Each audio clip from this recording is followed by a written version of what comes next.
नमस्कार दोस्तों, स्वागत है आपका द न्यूज लॉन्चर के इस यूट्यूब मंच पर। दोस्तों, कांग्रेस पार्टी और इंडिया गठबंधन को लेकर तमाम तरह की बातें चल रही है, खासकर दिल्ली के चुनावी नतीजों के बाद। और कई लोगों का यह मानना है कि कांग्रेस पार्टी की वजह से आम आदमी पार्टी की हार हुई है।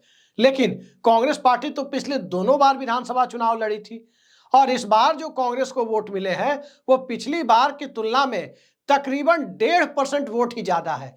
तो 1.5% वोटों ने क्या आम आदमी पार्टी को हरा दिया? आसानी से यह तर्क गले नहीं उतरता। पिछली बार यदि पिछले विधानसभा चुनाव को ही देखें तो 4.93% वोट कांग्रेस पार्टी को मिले थे और इस बार 6.34% वोट कांग्रेस पार्टी को मिले हैं। तो 1.5% से भी कम वोट बढ़े हैं कांग्रेस पार्टी के, जबकि भारतीय जनता पार्टी वाला जो एनडीए है, बीजेपी, जेडीयू और लोजपा का जो दिल्ली में एनडीए था, और आम आदमी पार्टी, इन दोनों के बीच का अंतर देखें तो 3 से 3.5% का अंतर साफ दिखाई देता है। तो कांग्रेस पार्टी को दिल्ली में चुनावी हार के लिए मुख्य कारण बताया जाना यह दरअसल गोदी मीडिया का एक नैरेटिव हो सकता है। हकीकत इससे कुछ अलग है। आम आदमी पार्टी के वोट पिछली बार की तुलना में 10% गिरे थे। खैर, अब आम आदमी पार्टी और कांग्रेस की कथा पर नहीं बल्कि चर्चा हम इस पर कर रहे हैं कि क्या वाकई गठबंधन की राजनीति के लिए कांग्रेस पार्टी अब तक तैयार नहीं हो पाई है। गठबंधन की राजनीति को इस देश में कैसे देखा जाता है? कई असफल प्रयोगों के बाद पहली बार गठबंधन की राजनीति का कोई सफल प्रयोग सामने आया तो वो जॉर्ज फर्नांडिस के नेतृत्व में 1999 में सामने आया, जब अटल बिहारी वाजपेयी को चेहरा बनाकर सरकार को 5 साल तक चलाया गया। वरना उसके पहले की गठबंधन की राजनीति के प्रयोग को देखें तो पहली गठबंधन सरकार 1979 में चौधरी चरण सिंह की संसद का मुंह नहीं देख पाई, विश्वनाथ प्रताप सिंह की 1 साल पूरा नहीं कर पाई और चंद्रशेखर की 8 महीने पहुंचते पहुंचते सरकार धराशायी हो गई। फिर उसके बाद हरकिशन सिंह सुरजीत ने एक प्रयोग किया, वो प्रयोग भी धराशायी हो गया। देवेगौड़ा और गुजराल के रूप में 2 प्रधानमंत्री बनाकर भारतीय जनता पार्टी को सत्ता से कितने दिनों तक दूर रखा जाए, उस कवायद में कांग्रेस पार्टी ने उसका साथ जरूर दिया, लेकिन वो भी एक अस्थायी विकल्प नहीं हो पाया, वो भी अपने मकसद में कामयाब नहीं हो पाया। और फिर 2004 में जो गठबंधन बना यूपीए के नाम पर, वो गठबंधन दरअसल बहुत बड़ा गठबंधन नहीं था। उस गठबंधन में 60 से ज्यादा लेफ्ट फ्रंट के सांसद थे। कांग्रेस पार्टी को जनता ने सिंगल लार्जेस्ट पार्टी का दर्जा दे दिया, बीजेपी से 7 सीटें ज्यादा दी, 145 का आंकड़ा दे दिया। फिर वो सरकार बनी और वो सरकार जब बनी तो कांग्रेस के साथ कौन लोग थे? मोटे तौर पर 3 पार्टियां थी। राष्ट्रीय जनता दल बिहार से 24 सांसदों के साथ, महाराष्ट्र शरद पवार की पार्टी 9 सांसदों के साथ। हालांकि वहां गिव एंड टेक वाला रिलेशन था, क्योंकि महाराष्ट्र की सत्ता में भी कांग्रेस पार्टी को सरकार चलाने के लिए शरद पवार की जरूरत थी। और फिर तमिलनाडु, जो स्वाभाविक था कि डीएमके उस वक्त तक यूपीए के फोल्ड में था और दिल्ली की राजनीति से कोई विशेष मतलब या कोई विशेष महत्वाकांक्षा वहां थी नहीं, तो वो गठबंधन चलता रहा। वाम मोर्चे से भी आगे चलकर गठबंधन टूट गया। बात मोदी शाह के दौर की करें तो यहां गठबंधन छोड़िए, यहां तो सहयोगी दलों को ही खत्म करने की नीति पर काम किया जाता है।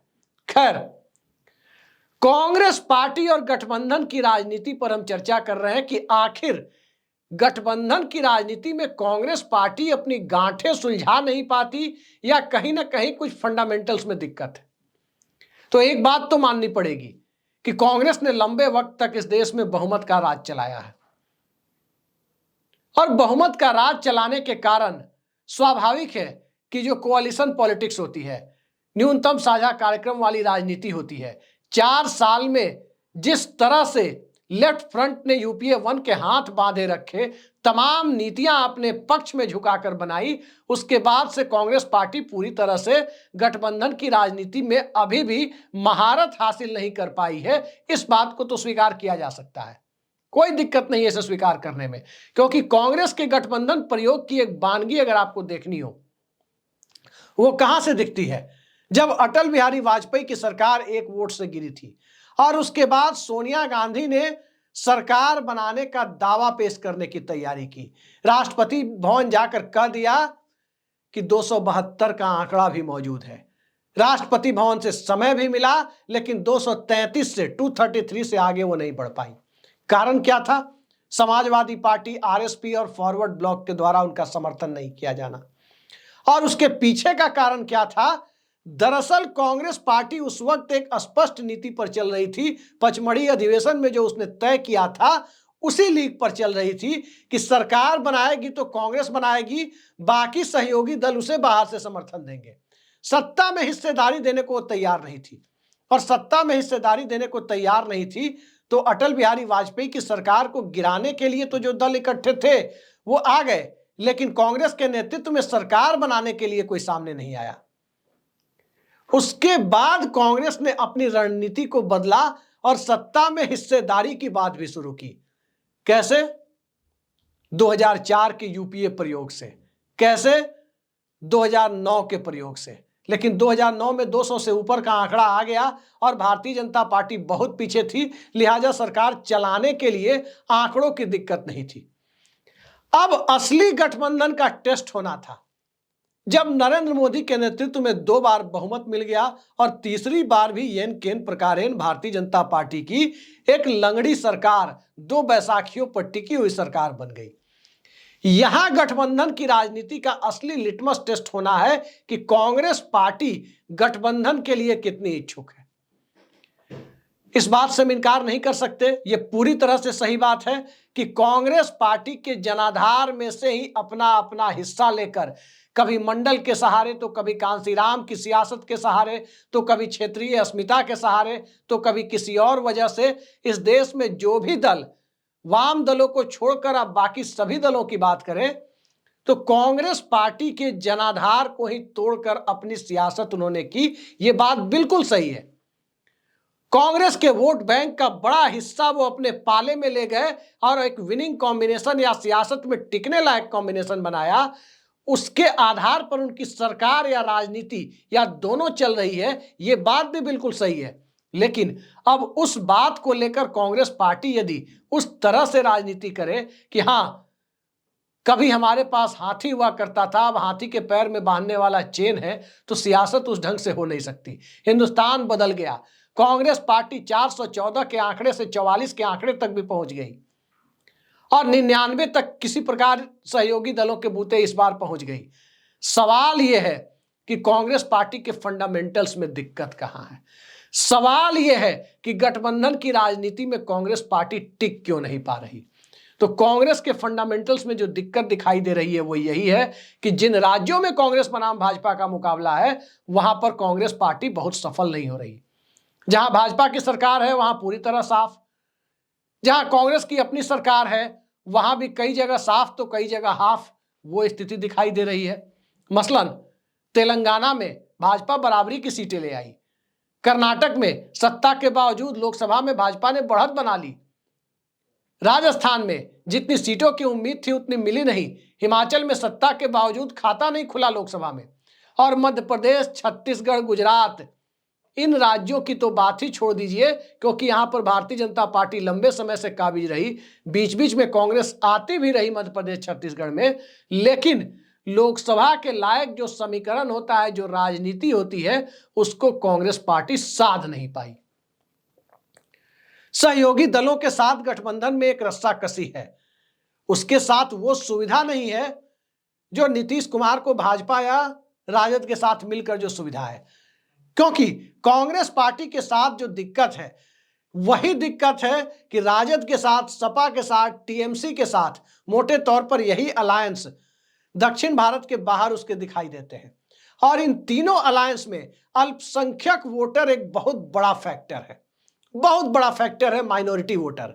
माइनॉरिटी वोटर स्वाभाविक है कांग्रेस उस पर अपना अधिकार समझती है, और ये सारी पार्टियां, चाहे टीएमसी हो, चाहे आरजेडी हो, तेजस्वी यादव और लालू यादव की, ममता बनर्जी की टीएमसी हो, या अखिलेश यादव की समाजवादी पार्टी हो, इन तीनों के इलेक्टोरल सक्सेस, चुनावी सफलता के लिए माइनॉरिटी वोटर एक बड़ा कंपोनेंट है। तो इन तीनों पार्टियों के साथ एक आशंका तो हमेशा रहेगी स्वाभाविक तौर पर रहेगी कि कांग्रेस उनके राज्य में इतनी ताकतवर ना हो जाए कि उनके जनाधार को वापस अपने पास लेकर चली जाए। यह दुविधा रहेगी और इसी दुविधा में भारतीय जनता पार्टी कांग्रेस पर बढ़त बना रही है। सहयोगी दलों के साथ चलने में एक तरफा ऐसा नहीं है कि कांग्रेस पार्टी ही नहीं चाह रही। कांग्रेस पार्टी को भी हकीकत का एहसास है कि यह 1984-85 का भारत नहीं है, यह 1957-58 का भारत नहीं है। यह भारत मंडल कमीशन के बाद का एक ऐसा भारत है जिसमें मंडल ने कुछ खींचा, कुछ कमंडल ने खींचा और कुछ दलित चेतना के उभार ने कांग्रेस के जनाधार को झटका दिया। तो इस तरह के जब तीन तरफ से हिंदी भाषी भारत में उसे झटके लगे, उस झटके के बाद जब वो उभरने की कोशिश जहां भी जैसे भी करती है, स्वाभाविक है उसके हितों की टकराहट उसके गठबंधन पार्टनर्स के साथ होती है। और जब गठबंधन पार्टनर्स के साथ हितों की टकराहट होती है तो जिस स्तर की पॉलिटिकल स्किल की जरूरत होती है कि गठबंधन भी बना रहे, जनाधार भी बढ़ता रहे, सम्मानजनक सीटें भी मिलती रहे और उन सीटों पर विनेबिलिटी के चांसेस भी बनते रहे, यानी चुनाव जीतने की गुंजाइश भी बनती रहे, ये सब एक साथ कर पाने में वो विफल रही है। विफल होने का कारण क्या है? विफल होने का कारण है दलाल संस्कृति। कांग्रेस को और खास करके इस देश में यदि राहुल गांधी की बात करें तो राहुल गांधी कांग्रेस पार्टी को आगे बढ़ाना चाहते हैं, उनकी कोशिशें बेहद ईमानदार है, इस बात से इनकार नहीं किया जा सकता। लेकिन चुनाव में अलायंस पार्टनर के साथ सीट शेयरिंग करते समय क्या होता है? प्रदेश अध्यक्ष कौन बनाए जाते हैं, प्रभारी की नियुक्ति कैसे होती है और सहयोगी दलों के साथ किस तरह से सामंजस्य के साथ सीट बंटवारा हो, यह काम कैसे नहीं हो पाता है? यही असल सवाल है। उत्तर प्रदेश का मामला राहुल गांधी, प्रियंका गांधी खुद देख रहे थे। तो अखिलेश यादव के साथ ठीक है, कुछ सीटों पर कैंडिडेट सिलेक्शन में गड़बड़ियां होती है, लेकिन एक सामंजस्य के वातावरण में सीटों का बंटवारा लोकसभा चुनाव में हो गया। लेकिन बिहार की स्थिति देखें, बिहार में सीट सिलेक्शन कैसे हुआ और जब जो सीटें मिली, सत्यनारायण के प्रसाद की तरह जो सीटें मिली, उसमें कैंडिडेट कैसे तय किए गए?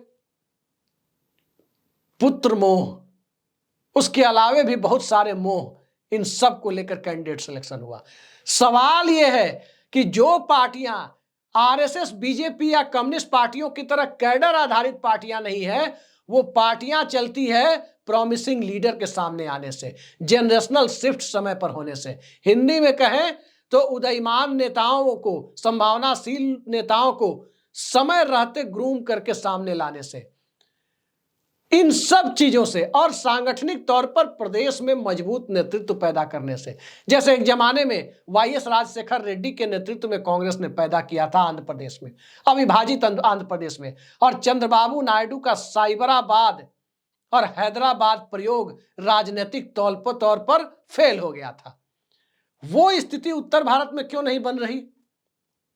कैसे अध्यक्ष का चुनाव होता है, कैसे प्रभारी भेजे जाते हैं, ये एक बड़ा सवाल खड़ा होता है। अध्यक्ष जो मिजाज को नहीं समझता या समझते हुए सहयोगी दल की गोद में बैठा रहता है, प्रभारी जो अपनी स्वास्थ्य संबंधी समस्याओं से जूझते रहते हैं, या फिर अगर वो पूरी तरह से स्वस्थ हैं तो उन पर टिकटों की खरीद बिक्री का आरोप लगता है। और फिर संगठन को नीचे से जो समझने की जरूरत है, उस तरह से कोई प्रभारी भेजा जाता है तो प्रभारी की बहुत जल्द वहां से रुखसती भी हो जाती है। ये कांग्रेस के साथ दिक्कत है कि कांग्रेस पार्टी बदले हुए हालात में जब सियासत का चाल चरित्र और चेहरा मंडल और कमंडल ने मिलकर, और उसके बाद की व्हाट्सएप यूनिवर्सिटी ने भी काफी हद तक बदल दिया, इलेक्शन अब 1960 और 70 के नजरिए से उस तरीके से लड़े नहीं जाते, इलेक्शन अब नए तरीके से लड़े जाते हैं। तो उस नए तरीके से इलेक्शन लड़ने के दौर में सहयोगी दलों को साथ रखना और अपना जनाधार बढ़ाना, ये दोनों एक साथ करना एक चुनौती तो है, लेकिन उस चुनौती को भी बहुत आसानी से स्वीकार किया जा सकता है और किया भी जा सकता है, पूरा किया जा सकता है। भारतीय जनता पार्टी से ये चीजें सीखनी होगी। भारतीय जनता पार्टी ने, ठीक है, मोदी शाह के दौर में जो राजनीति हो रही है उसे सीखने की जरूरत नहीं है, लेकिन यह बात भी बिल्कुल सही है कि शिवसेना के साथ जाकर भारतीय जनता पार्टी ने धीरे धीरे अपने आप को महाराष्ट्र में आगे बढ़ाया। यह बात भी सही है कि नीतीश कुमार का पिछलग्गू बनकर बिहार में भारतीय जनता पार्टी ने खुद को खड़ा किया। यह बात भी सही है कि बंसीलाल और चौटाला का पिछलग्गू बनकर हरियाणा में बीजेपी ने अपने आप को खड़ा किया। और यह बात भी बिल्कुल सही है कि चिमन भाई पटेल का पिछलग्गू बनकर अपने आप को खड़ा किया। तो यहां पिछलग्गू बनकर खड़ा करने से ज्यादा जितनी सीटें मिले वहां जनाधार के साथ मजबूत कैंडिडेट दिए जाएं, समीकरणों में फिट बैठने वाले कैंडिडेट दिए जाएं और जिस सहयोगी दल के साथ सीटों का बंटवारा हो उस सहयोगी दल को यह ना लगे कि हम सीटें पानी में फेंक रहे हैं। ये कोशिशें कांग्रेस के संगठन को करनी होगी। अकेले राहुल गांधी ये काम कर देंगे, ये सोचना खुद को मुगालते में रखना है। तो देखते जाइए कांग्रेस कितना बदलती है। बिहार, यूपी और बंगाल की ये रस्साकसी तो जारी रहेगी, क्योंकि गठबंधन इसी तरह से होते हैं, इसी तरह से चलते हैं और इस तरह से होने और चलने के बीच में सियासत की असली कुशलता, असली कौशल, असली पॉलिटिकल स्किल का टेस्ट होता है। अब देखते हैं किस तरह से कांग्रेस इस टेस्ट में पास होती है। फिलहाल की हकीकत तो यही है कि दिल्ली में नाहक में कांग्रेस पार्टी पर यह आरोप लगाया जा रहा है कि कांग्रेस ने आपको हरवा दिया। खैर, जो भी हो, देखते जाइए, ऐसे ही राजनीति आगे बढ़ती है। आज के लिए इतना ही। नमस्कार।